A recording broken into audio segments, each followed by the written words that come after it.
Hi, this is Jen Rubin, editor-in-chief of The Contrarian. I am delighted to have back with us Cynthia Miller-Idriss. She is head of Peril, who many of you know from following our interviews. And she also has a new book out called Man Up. Welcome, Cynthia. Thanks so much for having me, Jen. It's great to be back. You certainly have a timely book out. We have seen now two horrendous murders, the Charlie Kirk murder and the murder of individuals at an ICE facility in Dallas. What strikes you about the individuals who are accused of these, and how does this suggest a category perhaps of violent extremism that we really have not focused on before? Yeah, I think one of the things we're seeing across both of those murders and some of the previous ones, even the most recent Minnesota school shooting, where you have the most common characteristic emerging is that these are extraordinarily online individuals who spend a ton of time in online gaming spaces and other communities that are forums set up around those kinds of online gaming worlds.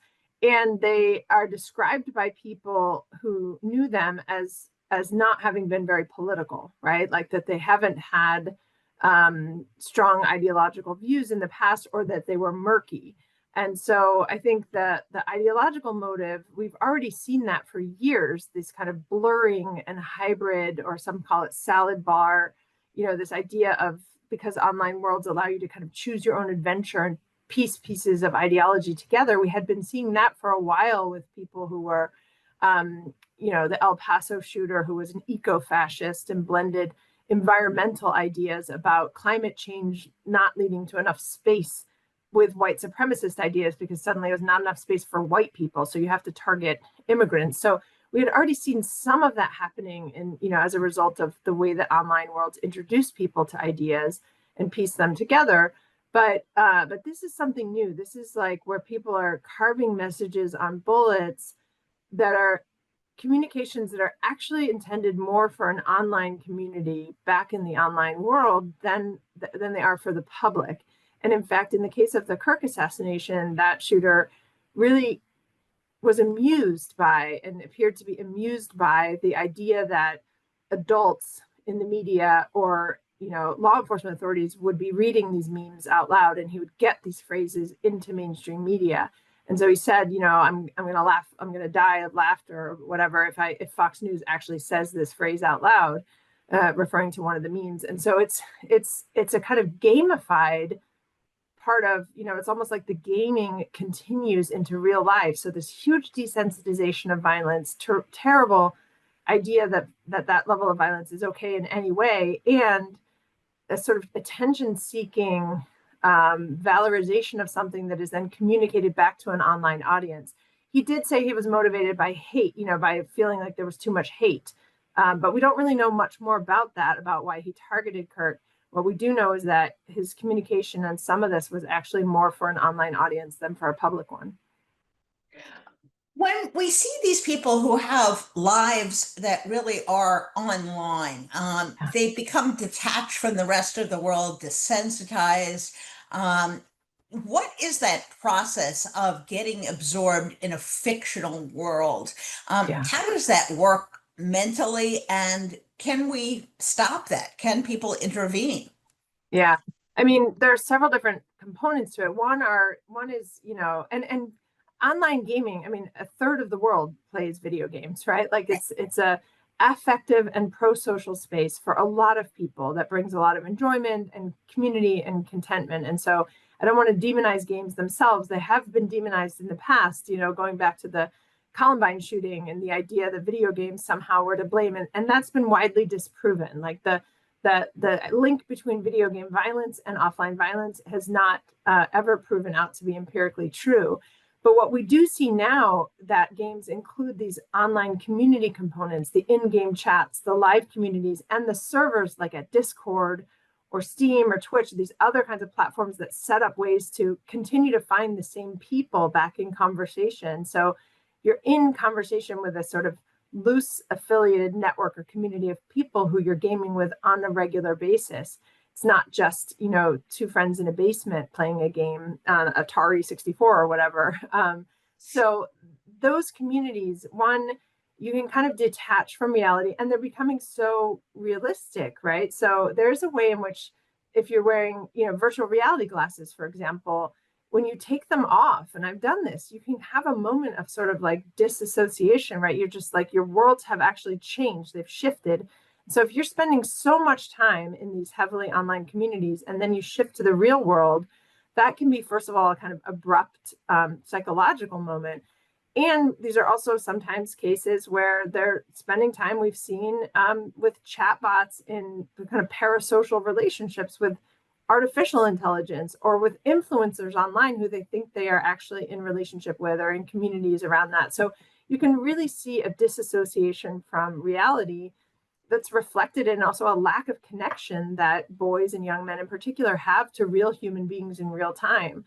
So I think one of the ways you can break out of that is trying to help sons and brothers and friends and others, spend more time with real people in real time, not on a screen, and engage in ways that keep them anchored in reality and in real connections with eye contact and with um, emotional, discussions about their lives that are not just always laden with irony and satire, and this whole idea of like being an edge lord, edgy meme-based countercultural communication style that can really make it hard to have real conversations with real people in person. Now, your book is about extremism, violent extremism, looking at it through a misogynistic lens, Yes. which we really have not done before. And when you look at many of these shooters, many of them are young men between the Yeah. ages of about 18 and 30 or so. You can almost bank on it. Yeah. And that's become kind of like almost the expectation. What is going on? Yeah, so 96 to 98% of mass shooters, depending on the database you look at, but basically almost everyone are men. And the vast majority of them have a history of some sort of domestic and intimate partner violence, plus stalking, harassment, rape threats, sexual assaults. And a lot of the times they're incubating in those kinds of spaces, even though their targets are different. And so this is one of the reasons why we overlook it. So when you look at the Uvalde, Texas shooter, for example, who targeted an elementary school with a horrific attack, he was spending a ton of time in online spaces making kidnapping and rape threats against teenage girls. So a very misogynistic kind of incubation there, which they never reported, notably, because they told a journalist it's just how online is, right? So that normalization of misogyny in online spaces also becomes this horrible kind of normalization of it, in ways that can prevent people from reporting or changing that. But then his target was someone else, right? And so we saw that with the Charleston shooter, who was targeting Black Americans in a church, and while he was attacking them, said, and I will not repeat it online, but he said something like, "I'm doing this because y'all are assaulting our women," right? Meaning, repeating false rape crime statistics, about Black men. And so you see that the gendered motivations, whether they are false motivations around the protection of white women, or they are incubation of, so almost like practicing of hateful ideas and actions in online spaces that then later escalate, or violence enacted against women and partners that later escalates. All of those things indicate that there are off ramps along the way to mass violence, to school shootings, to other harmful outcomes. If we recognize some of those warning signs that were gendered in an earlier time, we might be able to off ramp people earlier. Now, one of the observations that you've made is how divorced young men and young women are from one another, that they really don't have a lot of real world contact. Um, why is that? How did that come to be? And what's the ramification of that? Yeah, and I'm already working on a new book about this issue. So the next book will be really around the gender divides happening in young people's lives, and the ways that they're weaponized then by political opportunists, but also by profiteers online who are trying to get them to sign up for things to spark a gender war, to feel like there's to profit from trying to divide the sexes more clearly online, and then sell products to them to make them skinnier or stronger, boost up the muscular with, physique with testosterone and steroids, or, promote pro anorexia content to girls. I mean, all of those things are very common now. And so one of the things we see is that the online lives of young men and young women are almost no overlap, right? They get very algorithmically divided content. I mean, we all do, right? I get a lot of dog videos in my, because I have dogs. You very quickly, your algorithms are so personalized, but gender is one of the major ways, gender and age, that those videos are personalized. And so they're living in completely different worlds in online streams of content. And then offline, friendships between young men and young women, girls and boys, are declining. And so they're still dating each other, but even that is much less than previous generations. There's less sex, there's less drinking. I mean, there's some of these things are good outcomes, but they're also outcomes that keep them divided and separate from the kind of fuller expression of human emotion and relationships than they could be having. And I think that's something that is then easily exploited and weaponized by far-right populist leaders, authoritarian leaders, who are kind of sparking gender wars and positioning gendered social changes as a real threat. Now, Peril specializes in fixing problems, not just identifying them. Talk a little bit about what are the things you are making available to schools, to parents, to other people in the community. Yeah, I think the solutions that have been offered so far about the harmful content, both violent and gendered, that comes their way, solutions that are really promoted right now are the equivalent of the security-based approaches that we see in the terrorism world, right? Like build better fences, create cell phone bans. And, those things are important and they do save lives, I think. But what we're arguing in the lab and what we promote is a more educational media literacy preventative approach that's upstream. And in the case of this kind of gendered content, that means having real and open conversations in digital literacy classes, in health education classes, about the gendered content that comes their way, including violent porn that is really seriously shaping behavioral outcomes in college, for example, among young men and young women, with choking behaviors now being reported by over half of college-age women, in an unwanted way, right? So there's all kinds of things that are happening from the consumption of violent gendered content that are changing behaviors, and having open conversations in structured ways that are not judgmental, that are led by curiosity, is really essential. So that's the first thing we advise. And the second thing is to really listen to kids and teenagers and adults about what they want. And that's my favorite thing to do, is talk to young adults about what they think adults should be doing. And they say much the same thing. What they want are spaces to have conversations about this without judgment, without the fear of having their phones taken away, without the kind of shame that might come from them having seen something that they think was maybe they shouldn't have seen, but it showed up in their algorithm and they saw it, and then they feel embarrassed or ashamed and they don't know where to go with that, right? So we saw this with kids who've accidentally seen, in an algorithmic error that happened on February 26th, that Meta apologized for, floods of violent content that day, that some of them thought was their own fault because they must have hovered over something to get that live stream suicide content or live stream murder content to come their way. Horrific gore that showed up that day. And it's not just an exception. I mean, it does happen more regularly than people think. So where do we go from here, I guess, is the best question. If we left up to the politicians, and particularly the current regime, it would all be fed through a lens of political polarization and tribalism, and as an excuse to go after political enemies. That not only is dangerous from a First Amendment and constitutional viewpoint, but it really is not the problem. It is really missing the problem. How have other countries done a better job with this in terms of how they address young people and mental health issues and a variety of ways to intervene? Yeah, there's so many ways that other countries invest in this that are better than what we do.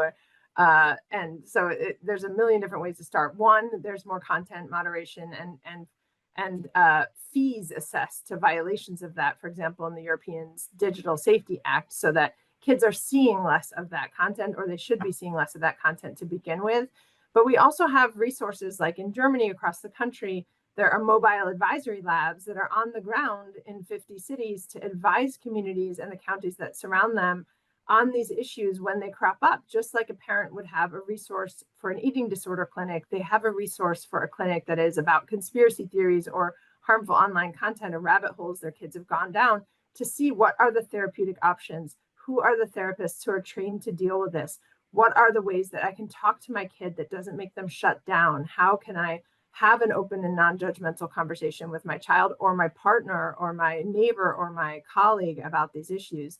And so, nobody is natural at this, right? There's no playbook on that we somehow missed on how to handle this among your peers or your children.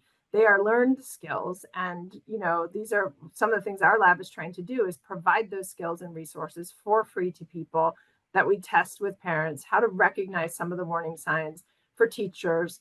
How can you intervene in the classroom in a way that is that helps equip kids with the tools to know how to think, not what to think, right? So we're not telling them what to think, but know how to be more skeptical of the content they encounter online and not get manipulated by it. So these are sort of basic media and digital literacy tools that aren't, revolutionary in any way, but they are so absent from our lives that we hope they can be accessible to everyone across the country before too long. You've studied violent extremism all of your professional life. Yeah. It strikes me that this was an eye-opening experience for you, that it was fundamentally different than some of the other inquiries that you've done.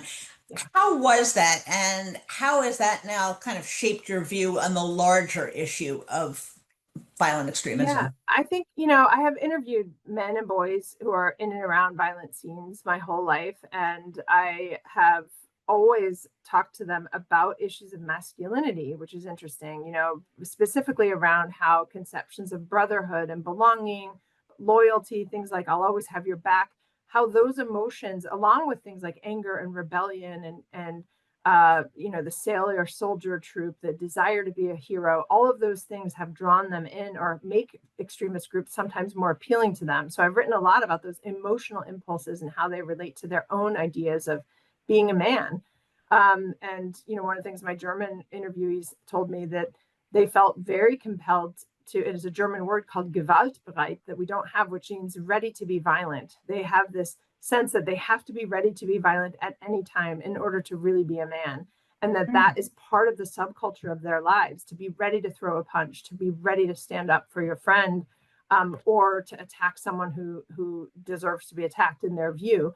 And so I had asked them that, and I had also written about women's views, but I had never asked them about their views toward women or their treatment of women. I mean, this sort of, or the LGBTQ community, this gender policing that can happen, even the way they police other boys to be a man, to not cry, to man up. And so once I started looking at that and realizing that had been my own blind spot, that the field had ignored it, the data is so clear that this plays a foundational role. And so, I wrote this book, and I opened it sort of with an apology to the field for overlooking it for so long, but also with a kind of plea, I guess, for everyone to see that if it's existing first in our everyday lives, that means we can intervene in our everyday lives. We don't just have to wait for a government or a tech company to offer us solutions. We can start to reduce the likelihood that we police each other's gendered behaviors or enact misogynistic actions in our own lives, over the dinner table, on the soccer field. And that will provably reduce the likelihood down the line, in a big upstream cultural way, of escalation to mass violence. Well, the book is fascinating. It's called Man Up. And I have to say, it's refreshing on so many levels, not only because it gives you an entirely different perspective, but because of what you described, which is even professionals in whatever field you're in can have a light bulb go off and see the world in a different way. And I think that intellectual curiosity and openness is such a great example, whether you're in this field or not. It was one of the things I most appreciated about the book. So thank you for the work you do. Thank you for everything Peril does. And Thanks, Jen. best of luck with the book. Yeah, thanks for always shining a light on it. We need you. So thank you.